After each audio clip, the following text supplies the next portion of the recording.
Himachal border पर alert, army intelligence ने 2 suspects किए अरेस्ट। हिमाचल प्रदेश और जम्मू कश्मीर की सीमा से लगे संवेदनशील इलाके सुकचोलू धार में सेना और सुरक्षा बलों की संयुक्त कार्रवाई में साइबर अपराध और संदिग्ध गतिविधियों से जुड़े 2 व्यक्तियों को हिरासत में लिया गया है। कार्रवाई को सेना की खुफिया इकाई IRB और ITBP की टीम ने अंजाम दिया। मिली जानकारी के अनुसार गुप्त सूचना के आधार पर सेना की इंटेलिजेंस यूनिट ने जब दोनों युवकों के मोबाइल लोकेशन को सैटेलाइट तकनीक की सहायता से ट्रैक किया तो पता चला कि वे हिमाचल जम्मू सीमा क्षेत्र में डेरा डाले हुए हैं। इसके तुरंत बाद संयुक्त टीम ने सुपाचोलू धार क्षेत्र में सर्च ऑपरेशन चलाया और दोनों को हिरासत में लिया। गिरफ्तार किए गए व्यक्तियों की पहचान सुबीर अहमद पुत्र गुलाम नबी और मासूम अली पुत्र सबरू, दोनों निवासी मट्टी कोट जुगियाल पठानकोट के रूप में की गई। प्रारंभिक जांच के अनुसार ये दोनों व्यक्ति कथित तौर पर साइबर फ्रॉड और पाकिस्तान से संभावित आतंकी संपर्कों में शामिल हो सकते हैं। हिमाचल के डिप्टी CM MLA को धमकाने वाला शूटर गिरफ्तार, इंजीनियरिंग की कर चुका है पढ़ाई। हिमाचल प्रदेश के ऊना जिला में डिप्टी मुख्यमंत्री मुकेश अग्निहोत्री और कांग्रेस विधायक राकेश कालिया को फेसबुक के जरिए जान से मारने की धमकी देने वाले युवक को पुलिस ने गिरफ्तार कर लिया है। युवक की पहचान शार्प शूटर नबाई वाला नामक फेसबुक अकाउंट से की गई, जिसने विवादित टिप्पणियों से हड़कंप मचा दिया था। यह गिरफ्तारी हरोली यूथ कांग्रेस अध्यक्ष अरुण कुमार की शिकायत पर की गई। DSP हरोली मोहन रावत ने मामले की जानकारी देते हुए बताया कि मामले में FIR दर्ज होने के बाद पुलिस की टीम ने आरोपी की पहचान की और उसे संपर्क कर उसे सरेंडर करने को कहा गया, जिसके बाद उसने हरोली थाने में आत्मसमर्पण किया। पुलिस ने तुरंत उसे हिरासत में ले लिया और पूछताछ शुरू की। बताया जा रहा है कि यह युवक इंजीनियरिंग की पढ़ाई पूरी कर चुका है। पुलिस अब यह पता लगाने का प्रयास कर रही है कि युवक ने यह पोस्ट अपनी मर्जी से फेसबुक पर डाली थी या किसी के दबाव या इसके पीछे किसी बड़े साजिशकर्ता का हाथ है। फिलहाल पुलिस मामले की जांच को आगे बढ़ा रही है। योग दिवस पर युवाओं से बोले अनुराग ठाकुर, नशे के 2 कष्ट पूरी जिंदगी पर पड़ते हैं भारी। हिमाचल प्रदेश के हमीरपुर जिले में अंतर्राष्ट्रीय योग दिवस के अवसर पर विभिन्न कार्यक्रम आयोजित किए गए। इस मौके पर केंद्रीय मंत्री एवं हमीरपुर से सांसद अनुराग ठाकुर ने जिले के कहरवी स्थित एक निजी स्कूल में आयोजित योग कार्यक्रम में भाग लिया और छात्रों के साथ योगाभ्यास कर उन्हें स्वास्थ्य और अनुशासित जीवन जीने का संदेश दिया। कार्यक्रम में भाग लेते हुए अनुराग ठाकुर ने स्कूल परिसर में पौधारोपण भी किया और पर्यावरण संरक्षण का संदेश दिया। उन्होंने कहा कि योग केवल एक व्यायाम नहीं बल्कि आत्म अनुशासन और आत्म जागरूकता का माध्यम है, जो व्यक्ति को न केवल शारीरिक बल्कि मानसिक रूप से भी सशक्त बनाता है। वहीं अनुराग ठाकुर ने छात्रों को संबोधित करते हुए कहा कि अच्छी शिक्षा के साथ अच्छी संगत व्यक्तित्व निर्माण का प्रथम सूत्र है। विद्यार्थी जीवन में यह और भी अधिक महत्व रखता है। उन्होंने नशे के दुष्प्रभावों पर चेतावनी देते हुए कहा कि नशे की लत युवाओं को ऐसे अंधेरे रास्ते पर ले जाती है जहां से लौटना बेहद मुश्किल हो जाता है। उन्होंने छात्रों से आग्रह किया कि वे नशे से दूर रहें और अपने लक्ष्य पर ध्यान केंद्रित करें। युवक उद्योग में काम कर पालता था परिवार, बेसहारा छोड़ गया, पसरा मातम। हिमाचल प्रदेश के ऊना जिला में स्थित औद्योगिक क्षेत्र टाहलीवाल में शनिवार को एक दर्दनाक हादसा पेश आया। वर्धमान इस्पात उद्योग में काम कर रहे एक श्रमिक की भारी लोहे की प्लेट गिरने से मौके पर ही मौत हो गई। मृतक की पहचान करीब 35 वर्षीय अखिलेश कुमार निवासी निको नंगल जिला नवा शहर पंजाब के रूप में हुई। प्रत्यक्षदर्शियों के अनुसार अखिलेश रोजाना की तरह शनिवार को भी फैक्ट्री में अपने नियमित काम पर तैनात था। उसी दौरान एक भारी स्टील प्लेट संतुलन बिगड़ने के चलते अचानक उसके ऊपर गिर गई। हादसा इतना भयानक था कि अखिलेश को गहरी चोटें आई और वह मौके पर ही बेहोश हो गया। साथ ही मजदूरों ने बिना समय गंवाए उसे गंभीर हालत में नजदीकी नवा शहर अस्पताल पहुंचाया, लेकिन डॉक्टरों ने उपचार के दौरान उसे मृत घोषित कर दिया। वहीं मृतक के परिजनों को घटना की जानकारी दे दी गई और प्रशासन की ओर से नियमानुसार सहायता व मुआवजा देने की प्रक्रिया शुरू कर दी गई। इस हादसे ने एक बार फिर औद्योगिक सुरक्षा मानकों और श्रमिकों के कार्यस्थल पर सुरक्षा को लेकर गंभीर सवाल खड़े कर दिए हैं। स्थानीय मजदूर यूनियनों ने भी इस घटना पर दुख प्रकट करते हुए मांग की है कि फैक्ट्री प्रबंधन के खिलाफ सख्त कार्रवाई की जाए और भविष्य में ऐसे हादसों को रोकने के लिए ठोस कदम उठाए जाएं। हिमाचल घूमने आए पर्यटकों की कार सड़क से फिसलकर नदी में गिरी, परिवार के 5 लोग थे सवार। हिमाचल प्रदेश में आए दिन हो रहे सड़क हादसे चिंता का विषय बनते जा रहे हैं। ऐसा ही एक हादसा हिमाचल के लाहौल स्पीति जिला में भी हुआ। यहाँ पर्यटकों की एक कार अनियंत्रित होकर सड़क से सीधे नदी में जा गिरी।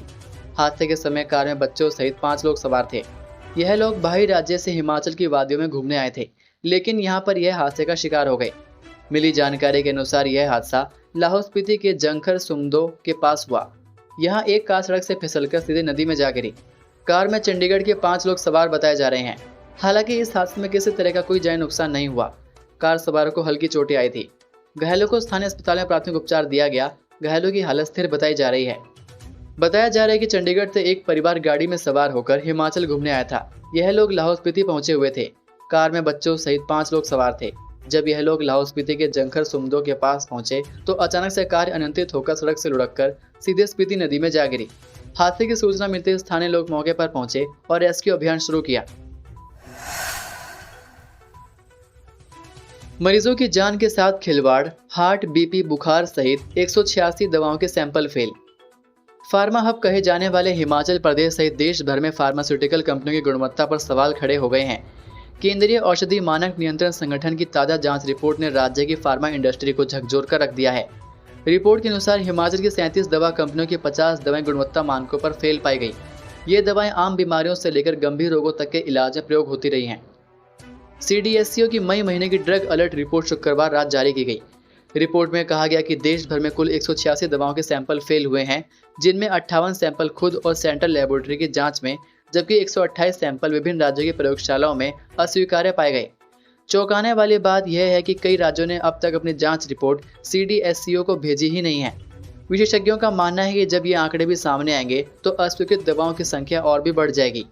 रिपोर्ट के मुताबिक जो दवाएं फेल हुई है उसका उपयोग पेट की गैस, बुखार, अल्सर, दिल की बीमारियों, उच्च रक्तचाप, सूजन और अर्थराइटिस जैसे रोगों के इलाज में किया जाता है।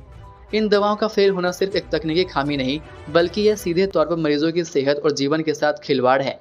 मरीज अपनी गाड़ी कमाई से ये दवाएं खरीदते हैं, लेकिन उन्हें इससे ना तो आराम मिलता है और ना ही इलाज संभव हो पाता है। हिमाचल प्रदेश लंबे समय से भारत के दवा उद्योग का बड़ा केंद्र रहा है। बद्दी, सोलन, बरोटीवाला, कालाअंब, नालागढ़, ऊना, पांवटा साहिब और कांगड़ा जैसे औद्योगिक क्षेत्रों में बड़ी संख्या में फार्मा कंपनियां संचालित हो रही हैं, लेकिन बार बार सामने आ रही गुणवत्ता संबंधी खामियों ने राज्य की साख पर बट्टा लगा दिया है। वहीं ड्रग विभाग अब इन कंपनियों पर विशेष नजर रखेगा और जरूरत पड़ी तो उनके लाइसेंस तक रद्द किए जा सकते हैं।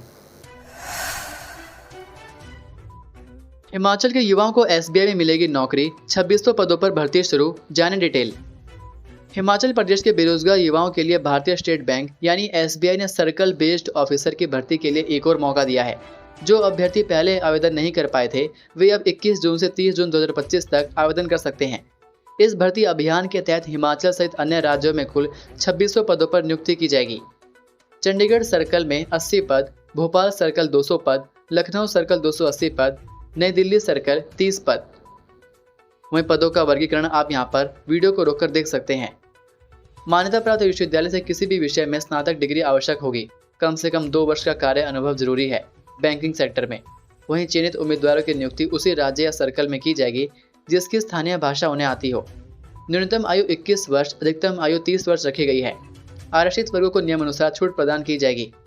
चयन ऑनलाइन परीक्षा, दस्तावेज सत्यापन और साक्षात्कार के माध्यम से होगा।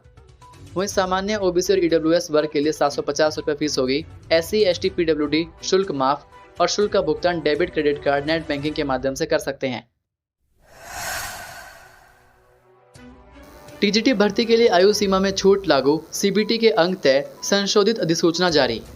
हिमाचल प्रदेश राज्य चयन आयोग ने TGT भर्ती के लिए कंप्यूटर बेस्ड टेस्ट में न्यूनतम अंक तय कर दिए हैं। इसके साथ ही भर्ती में आवेदन करने की अधिकतम आयु सीमा को 47 वर्ष कर दिया गया है। आयोग ने इस संबंध में संशोधित अधिसूचना जारी की है। अधिसूचना के अनुसार TGT भर्ती के लिए होने वाले कंप्यूटर बेस्ड टेस्ट में सामान्य वर्ग के अभ्यर्थियों के लिए कम से कम 35% अंक प्राप्त करना अनिवार्य होगा। अनुसूचित जाति SC, अनुसूचित जनजाति ST, अन्य पिछड़ा वर्ग OBC और स्वतंत्रता सेनानी के परिवार से संबंधित उम्मीदवारों के लिए यह न्यूनतम अंक 30% निर्धारित किए गए हैं। TGT भर्ती में वेटिंग पैनल की भी व्यवस्था की गई है।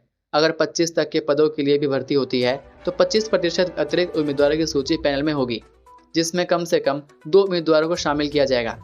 25 से 50 पदों के लिए यह प्रतिशत 15% होगा, जबकि 50 से अधिक पदों के लिए यह प्रतिशत 10% होगा, जिसमें कम से कम 8 उम्मीदवारों को पैनल में रखा जाएगा। अब तक TGT भर्ती के लिए आवेदन करने की आयु सीमा 45 वर्ष थी, लेकिन अब इसे बढ़ाकर 47 वर्ष कर दिया गया है।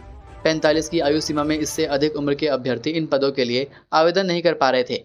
ऐसे में आयोग ने सरकार को प्रस्ताव भेजा था। कांस्टेबल भर्ती में नकल के दावों को लोक सेवा आयोग ने नकारा, जानिए क्या कहा। हिमाचल प्रदेश लोक सेवा आयोग ने 15 जून को आयोजित पुलिस कांस्टेबल भर्ती परीक्षा में धोखाधड़ी और अनुचित साधनों के उपयोग के आरोपों का खंडन किया है। शनिवार को जारी बयान में आयोग की ओर से कहा गया कि जिला प्रशासन के सक्रिय समर्थन से राज्य के विभिन्न केंद्रों पर निष्पक्ष और पारदर्शी तरीके से परीक्षा आयोजित की गई। परीक्षा के संचालन के दौरान ईमानदारी सुनिश्चित करने के लिए व्यापक तलाशी, सीसीटीवी निगरानी और सख्त सुरक्षा प्रोटोकॉल सहित सभी मानक संचालन प्रक्रियाओं का पालन किया गया था। आयोग के अनुसार इन उपायों के बावजूद अंतिम उत्तर कुंजी के प्रकाशन के बाद सोशल मीडिया प्लेटफॉर्म पर धोखाधड़ी, नकल के कुछ असत्यापित दावे सामने आए हैं। आयोग ने स्पष्ट किया कि आरोपों की गहन जांच चल रही है, जिसमें परीक्षा केंद्रों से सीसीटीवी फुटेज और फील्ड रिपोर्ट की जांच शामिल है। हालांकि अभी तक किसी भी तरह की गड़बड़ी का कोई सबूत नहीं मिला है। जिला प्रशासन, केंद्रीय पर्यवेक्षकों या निरीक्षण अधिकारियों से धोखाधड़ी का कोई रिपोर्ट नहीं मिली है। ये थे आज के मुख्य समाचार। हिमाचल प्रदेश की बड़ी खबरें रोजाना जानने के लिए सब्सक्राइब कीजिए DHP न्यूज़ चैनल को और बेल आइकन पर क्लिक करें, जिससे आपको प्रदेश की बड़ी खबरें हमारे द्वारा मिलती रहें। वीडियो को लाइक और शेयर ज़रूर कीजिए और आप हमारी वीडियो कौन से शहर से देख रहे हैं नीचे कमेंट करके ज़रूर बताइए। वीडियो में अंत तक बने रहने के लिए आपका बहुत बहुत धन्यवाद। जय हिंद, जय भारत, जय हिमाचल।